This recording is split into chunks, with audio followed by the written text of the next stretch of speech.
준서가 불렀다가 멈칫한다.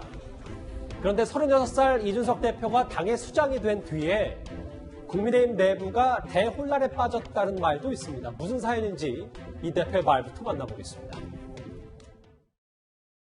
서로 간에 존댓말은 하세요? 어떻게 대접은 받으세요? 공적인 영역에서 이제 저희가 대화할 때는 항상 이제 서로에게 이제 경어를 쓰고 이렇게 예. 이제 다 이야기하지만은 저도 진짜 당 내든 어쨌든 같이 정치하던 정치인들이든 형동생 하던 사람들이 지금 이렇게 혼란스러워하는 건 처음 봤습니다. 이는 그대로 그래픽만 읽어볼게요. 준서가 아니 이채국 아니 이 대표 이렇게 좀 올라가고 형 동생 하던 사람들이 지금 이렇게 혼란스러워하는 건 처음 봤다. 장현철 평론가님 요즘 사실 주말 사이부터 국민의힘 내부 분위기가 이렇게 된 것 같습니다. 저는 동생이라서 별로 혼란스럽지 않은데 대부분의 이제 국민의힘의 원내 의원이나 당직자들은 예. 이준석 대표보다 나이가 많지 않겠습니까? 그렇다면 평소에 이제 이름을 부르면서 친근하게 대했겠죠. 그런데 이제 공석에서는 그래서는 안 되는 위치가 된 것이고 이게 특별히 권위를 잡는 것이 아니라 당연히 공식 석상에서는 이 국민의힘의 당원들이나 이 당직자들 또 소속 의원들은 이준석 대표님이라고 부르는 게 맞습니다. 아마도 이 차차 적응해가는 과정이 있을 것 같고요. 예. 이건 참 해프닝이긴 한데 그만큼 당대표가 젊어졌다는 걸 좀 단적으로 보여주는 그러한 해프닝이기 때문에 나쁜 일화는 아닌 것 같고 이러한 파격들이 이제 우리 정치권에서 이준석 후보만의 돌출 현상으로 자리 잡는 것이 아니라 민주당에도 다음 당대표 아직 송영길 대표 임기가 많이 남았습니다만 대폭 젊어지지 않을까요? 예. 이러한 현상들이 아주 자연스러운 그리 놀랍지 않은 현상으로 자리매김하게 된다면 사석에서의 호칭과 공석에서의 호칭 구분하는 그건 금방 또 정치인들이 다 적응하게 될 거라고 생각합니다. 장현철 평론가님 이 대혼란 속에 빠져들지는 않으실 거군요. 저는 옛날이나 지금이나 형이라고 부르면 되니까. 네. 사진 한 장 보겠습니다. 이도하 변호사님. 네. 바뀐 이 화면. 근데 이제 신임 당대표와 원내대표인데 네. 물론 어떤 특정한 포즈를 포착한 이 사진이긴 합니다만 이렇게 김기현 원내대표에게 깍듯이 인사를 하는 이 모습은 저희가 어떻게 해석을 좀 하면 될까요? 근데 예우를 다하겠다. 그러니까 본인이 사실은 의전서열 야당에서는 의전서열 1이거든요. 국가적으로는 의전서열 7인가 그렇잖아요. 근데 야당에서는 제일 우선권을 갖고 있죠. 그렇지만 원내 대표에 대해서도 예의를 다하겠다. 이런 마음을 보여준 것 같고요. 근데 또 다른 사진을 보면 김기현 원내대표가 또 상당히 예의를 다하는 그런 사진도 있어요. 그러니까 이 사진이 아마 더 강조가 되는 것 같은데 현역 의원 102명, 국민의힘 현역 의원 102명이 모두 연장자죠. 그렇죠. 이준석 대표보다 모두 연장자예요. 당협위원장까지 다 합하더라도 연하인 사람이 거의 몇 명 없겠죠. 그럴 정도인데, 예. 근데 이 부분에 대해서는 이제 사실은 저희도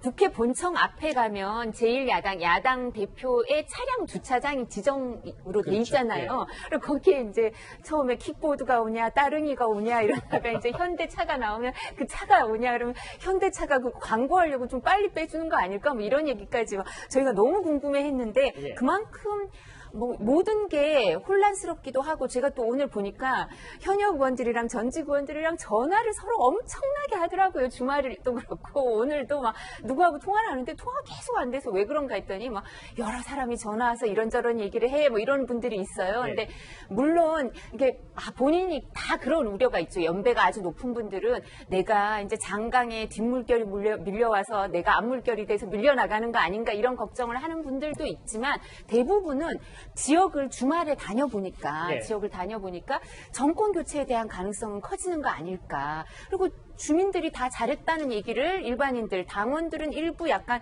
여러 가지 걱정을 하시는 분들도 있지만 대부분은 민심이 우호적인 것 같다. 이런 얘기를 하면서 그런 걱정거리, 사소한 자신의 불만은 그냥 아주 사적으로 친한 사람들하고밖에 할 수 없는. 예. 근데 당의 분위기는 거의 이 부분에 대해서 이제 합쳐져 있고 그런 불안 요소는 거의 없는 것 같습니다, 지금. 예. 근데 이 변호사님이 말씀하셨던 여러 부분 중에 일단 정권 교체를 염원하고 그리고 이준석 대표에 대해서 비교적 호의적이다. 이거는 이제 이도하 변호사님 개인적인 시각이시고 기대가 지금은 있죠. 항상 예. 밀월이 있잖아요. 언론도 그렇지만 예. 우리가 당대표가 뽑혔는데 밀월이 있지 어떻게 처음부터 비판적이겠습니까? 기대를 하고 잘 되기를 기대하지만 또 일정 부분 또 그렇지 않은 부분이 있으면 사람들이 누구보다 잘 되길 바라니까 또 비판은 하죠. 알겠습니다. 아직까지는 허니문 기간이다. 네, 이런 말씀. 밀월 기간인 것 같습니다. 뭐 이런 호칭 논란, 뭐 어제 제가 직접 이준석 대표하고 통화를 해보니까 실제로 본인은 또 본인 나름대로 아직도 형 뭐 이렇게 부른다고 하던데 존칭 놓고 이 혼란이야 뭐 차차 시간이 해결해 주겠죠. 그런데 물론 이준석 대표의 정치까지 새로워질지는 지켜볼 일입니다만 이준석 대표 사실 지난 주말 첫 출근부터 파격적인 행보가 있었습니다. 화면으로 바로 만나보겠습니다. 예, 제가 원래 그 킥보드 타고 다녔었는데 킥보드가 가끔 존재가 늘어나서 사랑에 타고 다니고 있습니다. 그래 올리더라고요. 제가 땡땡내고 다른 차는 별로 안 올 것 같은데 해보시죠, 뭐. 아니 별로 그런 것 같았습니다. 사실 이 대표가 저희 뉴스탑10 출연할 때도 킥보드 타고 와서 뭐 본인은 정시에 오는 게 이것만한 게 없다라는 얘기도 했었었는데 주말에 검은색 관용차 승용차 대신 이 따릉이를 타고 왔다. 이현정 의원님은 어떻게 평가하십니까? 그러니까 우리가 이제 정치 문화가 이제 바뀌고 있다 이런 이야기를 많이 하지 않습니까? 유럽에 있는 뭐 네덜란드나 핀란드나 노르웨이나 이런 나라들에 보면 국회의원들이 이제 무보수 명예직이에요. 그러다 보니까 국회의원들이 보면 대부분 다 이 의회에 출근할 때 전부 자전거 타고 옵니다. 타고 와서 자기가 직접 와서 자기가 모든 걸 또 다 하고. 근데 우리나라 국회의원들 같은 경우는 아마 외국에 비교를 해봐도 정말 비교가 안 될 정도로 많은 혜택들을 받고 있어요. 뭐 지금 보좌진만 하더라도 좀 9명 이상 할 수가 있죠. 또 운전기사까지 다 이제 국가에서 다 해주지 않습니까? 그러니까 검은 세단 아니면 카니발 같은 게 이게 국회의원의 상징적인 차로 이제 표현이 되어 왔죠. 어떤 행사가 있으면 이 검은 차들이 쫙 와섭니다. 그러면서 뭐 행사 한번 하고 가면 이게 이제 하나의 뭔가 권위, 힘, 이처럼 느껴졌는데 이제 그런 고정관념을 바로 깬 게 이 바로 따릉입니다. 그러니까 이준석 대표가 보니까 평소에도 그렇게 다니지만 그렇죠. 지금 지하철 같은데 지금 아마 앞으로도 서울 시내 같은 경우는 대부분 다 지하철 타고 따릉이 타겠다고 이야기를 하더라고요. 그리고 그만큼 국회의 어떤 권위적인 문화가 이제 바뀌어 나가는 거예요. 물론 뭐 이준석 대표는 이제 국회의원이 아니지만 그러나 국회 같은 거 보면 아까 이도하 변호사님 이야기했지만 그 본관 앞에 딱 여야 대표들 국회의장 차 딱 있습니다. 전부 다 새까만 이제 세단들이 있고 거기에 운전기사들이 다 이제 대기하고 있는 거거든요. 그럼 내리면 문 열어주고 예. 타고 자기는 뭐 열지도 않아요. 이제 그런 문화들이 우리 정치를 보실 때 국회가 너무 권위적이다 이런 모습 비춰졌는데 이제 저런 어떤 것들이 하나의 격식 파괴를 하는 거죠. 저렇게 되면 이제 앞으로 저 따라하는 사람들 꽤 있을 겁니다. 아마 국회 올 때 쌩 메고 이제 지하철 타고 와서 자전거 타고 오고 이제 그런 것들이 이제 자연스러운 문화가 될 수 있는 환경이 되는 거거든요. 네. 그러면 당연히 국민들 입장에서 보면 이제 앞으로 국회의원들 그런 거 이제 좀 줄이자 이렇게 이야기를 할 수도 있는 거고 국회의원 입장에서 보면 뭐 쌩 메고 자전거 타고 다니고 이런 게 자연스러운 문화가 될 수가 있는 거거든요. 저는 그래서 이 한 번의 어떤 이게 단순히 보여주는 게 아니라 깊숙이 있는 우리나라 정치의 어떤 뿌리 깊은 문화에 있어서 많은 변화를 가져올 것이다. 이 자전거 하나가 가지고 오는 변화가 아마 앞으로 보시면 굉장히 큰 변화가 일어날 겁니다. 뭐 단점은 없습니까? 뭐 시간 맞추려고 이거 하다가 혹시 더 늦으면 안 되니까 검은색 관용차 타긴 타야 될 거 아니에요? 근데 차가 더 막혀요, 사실은. 차가 더 막히고, 예. 보면 국회의원들이 나중에 청문회 할 때 장관들이 보면 딱지 끄는 게 굉장히 많거든요. 그 왜 그런지 아십니까? 다 이 시간 맞추려고 전부 다 이게 불법으로 하기 때문에 예. 나중에 그 문제가 많거든요. 예. 이 지하철 타고 다니면 그런 문제 전혀 없습니다. 그러니까 사실 본청 앞에서 병목 현상처럼 저기서 막 막히는 거예요. 맞아요. 차들이 쭉 있어서. 그러니까 지금 말한 것처럼 이렇게 하면 더 오히려 좋을 수는 있는데, 근데 지방 중에 특정한 지역은 대중교통으로 뭐 KTX나 기차도 잘 안 닿고 이렇게 많이 갈아타고 이래야 되는 데는 지금 카니발이 당대표한테는 제공되니까 예. 그거 타고 가는 게 또 더 효율적일 때가 있으니까 아마 성격상 효율적인 걸로 하지 않을까요? 예. 따릉이부터 지금 일골수일투족 꽤 큰 관심입니다. 근데 이승훈 변호사님, 다음 화면을 같이 만나볼게요. 이제 선거가 지난주 금요일에 끝났고 여러 가지 정산을 해보니까 후원금으로 받은 1억 5천만 원 정도 되는 금액에 이준석 대표가 3천만 원만 사용했다. 이것도 좀 의미가 있습니까? 따르기만큼요?